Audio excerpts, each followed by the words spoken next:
Ние се наоѓаме токму на плоштадот Мајка Тереза пред платото на Македонската опера и балет во Скопје и денеска нема многу раздвиженост овде, но затоа пак за точно 8 дена, односно идната среда на 20 септември, кога ќе започне најновиот виноскоп, годинашниот виноскоп, овде ќе има врвулица од народ, а за тоа каков ќе биде годинашниот виноскоп 11 поред разговараме со Тина Мицковска.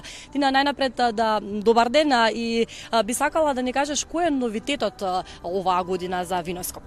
Оваа година, бидејќи имаме навистина одлична локација како што можеш и ти да видиш денеска овде, имаме новитет кој што мислам ќе ги привлече луѓето и во попладневните часови да додат овде пред платото на пред Македонската опера и балет, односно на плоштадот Мајка Тереза. Тоа се after work забавите кои што ќе се случуваат во среда, четврток и петок, веднаш после работа луѓето ќе може да додат овде на забава, а исто така и сабота и недела каде што ќе може да додат на дневно матине и нормално нели со попусти на целото јадење и пиење вино. Секоја година имате се побогата музичка програма, тоа нели го привлекува секој посетител. Може ли накусо да кажеме кој ќе присуствува на сцената оваа година, со оглед на тоа што не можеме сите да ги напоменеме и каде може да ја погледнат целосната програма? Да, музичката програма се прави во договор со винариите и нормално со љубителите на виното кои што доаѓаат овде и да дегустираат вино, но и да слушаат добра музика.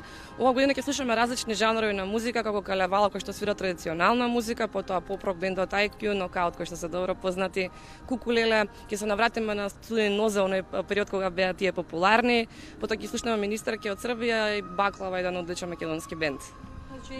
Широк репертоар за сите вкусови и за крај би сакала да го заокружам разговорот со тоа со оглед на тоа што македонскиот народ пие многу вино.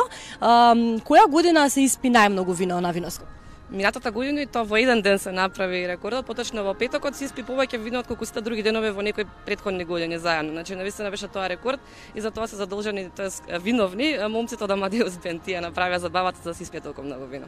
Така, ти благодарам за разговорот. Од 20 до 24 овој месец ќе се одржува виноскоп, фестивал на питокот на боговите виното. Сите оние кои што се љубители на виното, нека дојдат овде.